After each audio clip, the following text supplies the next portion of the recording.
What is good, guys, and welcome to another video. Today's gonna be awesome. I hope you've got your bag of Doritos ready because we're gonna be taking a look at Sam Vains's RX7. This is known as an FB RX7, but there's a little bit of an interesting story to that because it's actually stamped in the engine bay as an SA22. Now, I don't know much about rotaries, so let's learn together if you don't know much about rotaries as well. But if you are a pro at rotaries and if I do get anything wrong, please tell me in the comment section and let me know. I would love to learn more. So anyways, let's jump into it. All right, so right off the bat, let's talk about this thing. The chassis in the body is very straight and in good condition. Now, there are some blemishes here and there, but nothing that can't be fixed with a bit of body work. And that's definitely on Sam's to-do list with fixing the whole car up. You gotta realize this car was made in 1981. So the fact that it's in this kind of shape itself still means like it was looked after really well. A few things that Sam's done is he's put Nankang AR1s on there. I think these wheels came with the previous, with the purchase as well. I think there's speed lights. I'm not entirely sure on that wheel, but they look really good and they match the era of the car. And just in general, like I said, the chassis is in really good shape. I love this wing on it. It looks freaking cool. And I'm just in love with this thing. I think the previous owner at some point, he rattle can matte blacked the entire car. And like I said, there's a few blemishes here and there. And you can see that the wheels caught the fender there as well. And it's got a bit of fender rubbing and cutting happening in the wheel there. Sam grips this. He competes against his PB, his personal best at Lakeside Raceway. So he's pretty much turning this into an awesome grip car that he can just keep going and getting better and better and better at gripping and time attack. So I'm really excited for him to actually be getting actively into a motorsport. Previously, he's had a lot of project cars like that S12 and the B1, but none of them are running yet. So it's good that he's actually got a running car that he can start doing some motorsport in. So anyways, let's pop the hood and take a look at what makes this thing tick. One thing I like about these old kind of style cars is how the hood opens up in reverse. I'm a real big fan of that. And this looks like it's a fiberglass hood as well, with some weight reduction there. And obviously you've got the 12A rotary in all its glory. You can see there on the engine plate there, 12A Mazda. And this is still carbureted, so it's not EFI swapped or anything like that, like you'd see a lot of guys do. It even used to have air conditioning. That whole system's been removed and whatnot. I'm not sure if Sam's planning to keep going down that route and fix that later. I know he's definitely planning on relocating the alternator down there and sorting all of that out. And it's kind of funny because, you know, this is like the size of the motor here, and then you got this battery here that's almost like the same size. It's almost like you could put the two together. But you know, it's got a nice big aftermarket alloy radiator. These things, as you know, they overheat. It's a rotary. Well, they don't always overheat, but they run hot. That's, I guess, what I want to say. And I mean, look, it's seen better days, that's for sure. I mean, for its age, nothing's been replaced like drivetrain wise. Everything is still the original. Sam even said that the shocks in here are still the original ones from 1981 and they haven't been changed. The reason why he knows that is because he wanted the car to look a little bit low, so he cut the springs. So he's not doing anything, like he's not doing any time attack track stuff until he gets the coilover kit in for him and switches those out. But it was just for like a couple months when he was meeting some people from Japan at a car show and wanted the car to kind of have that lower look. But anyways, this is a 12A in all its glory. These things, as you know, I don't know a whole bunch about the rotary. All I know is about, you know, 13B Bridgeport and how awesome that sounds. So Sam's long-term plan with this is he's going to build this a little bit more intense. I think he's going to go EFI with some trumpets and stuff like that, make it sound super awesome NA, and get a bit more power out of it, and obviously tidy up a whole bunch of stuff and make it way more reliable. And then from there, long-term goal is 24A 4-rotor and NA, not going turbo on anything. Like it's going to be sick. So, you know, obviously we'll keep this on the channel and any updates and things like that happen.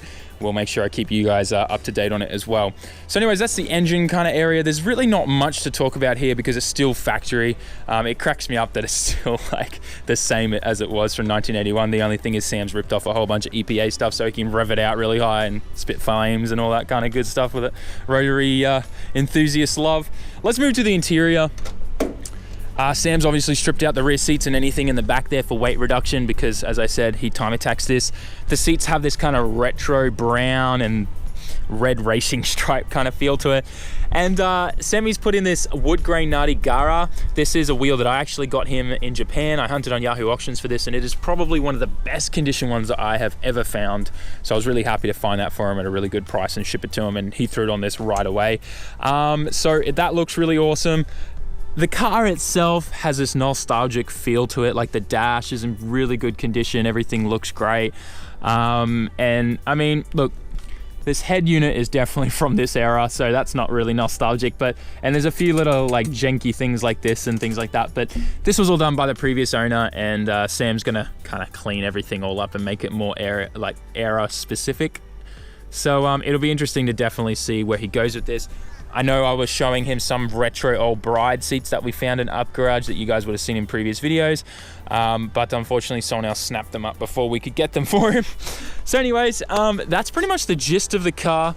Let's go out and take it for a drive. All right, so we're gonna take this for a bit of a drive now, which I'm really looking forward to because I haven't really driven one of these cars before at all. I've never driven a Rotary and like, you know, done anything. Wait, where's the electric windows? Oh, here. No.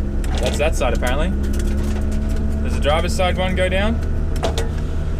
Passenger one goes down. Ah, there we go. These seem to be switched around the wrong way. All right, let's see what this is like. It sounds so weird when it's revved out. Oh man, no power steering. I don't miss that about the 80s. 4,000, 5,000, 6,000, and the car loves it. Ooh, brakes are not that lovely. I think it's still got the old drums on it. That's another thing Semi wants to upgrade. 5,000, 6,000, 7,000, 8,000. It loves it. Absolutely loves it. Oh, I just backfired a little bit. That sounded cool. This is awesome. Where have Rotaries been all my life?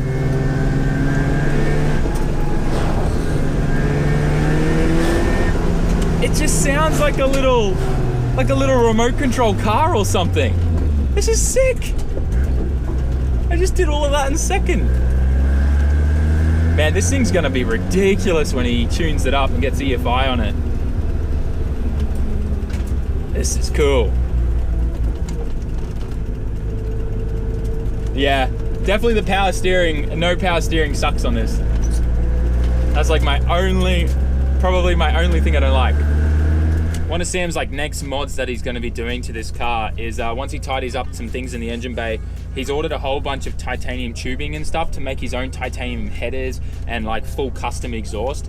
So I'm really excited to hear what this thing sounds on full noise when it doesn't have a tiny pea shooter exhaust on it, because this still has the factory exhaust system on it from 1981. So that's why it doesn't sound like, I guess, your typical Rotary that you would hear like, you know, people filming and stuff, because they're so much louder than this.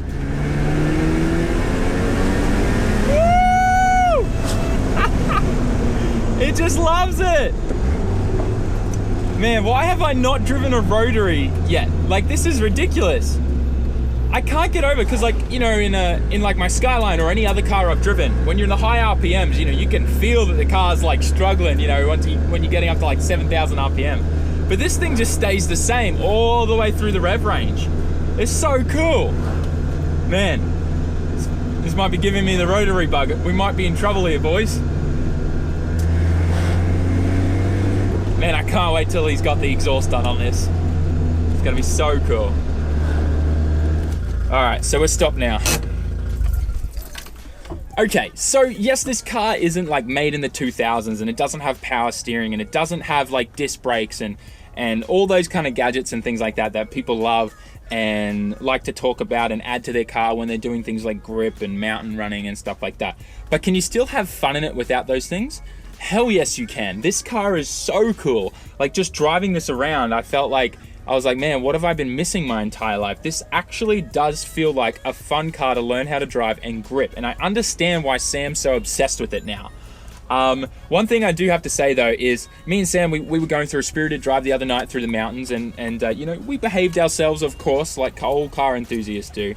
And he was able to keep up to me in my 34 up until when I needed to accelerate out of corners because and the hills and stuff like that. So he was doing really well, and now that I've driven this, I can't believe how well he kept up with me in this thing. Like, no power steering, spongy brakes, and all that kind of stuff. Yet he was on my ass up until I needed to get out of the corner and hill climb, essentially, just because I had that extra power I could pull away. So all in all, this thing is a bunch of fun. And when the finances allow it and the wife, we're gonna have to definitely get a rotary on this channel, that's for sure. Anyways, guys, let's jump inside, take another look at some things in the car. I gotta show you that engine plate that says SA22 to rack your brains if you know what an FB is. Anyways, let's get going. Okay, so I've got the hood popped again, and I wanted to show you this engine plate. So see how it says SA22C. Now, typically, I think in Japan and like the States and stuff, these were called an FB. And even here in Australia, we still call this an FB RX7. But for some reason here in Australia, because this isn't like an imported car from Japan or anything, we still plated and labeled our cars as the SA22.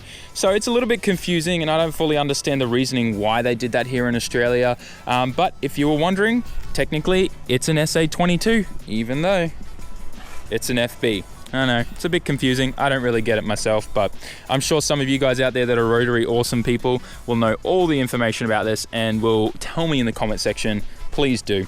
Anyways, I'm gonna close the hood and we're kind of done with the test drive, and then let's wrap up the video. Alrighty, so there you go, guys.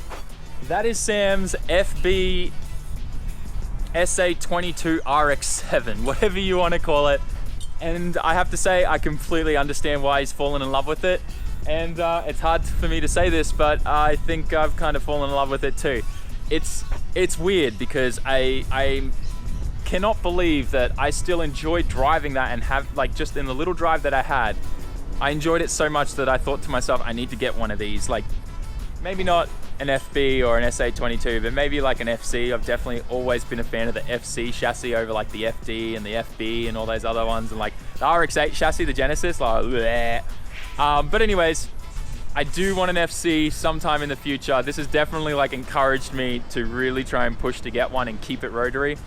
Up until now, I was kind of thinking of doing an FC body with an RB in there. I know you'd probably stone me alive if you were a rotary fan, but I've actually got a friend here, Ben, that works for us, actually used to have a FC RX7 with the RB swapped into it. Anyways, guys, enough ranting and talking.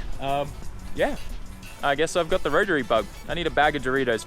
All right, guys, catch you in the next video. Don't forget to like, comment, share, and subscribe. Tell me all your rotary and Doritos stories and things and information in the comment section, and I'll catch you on the next one. Ja mata ne.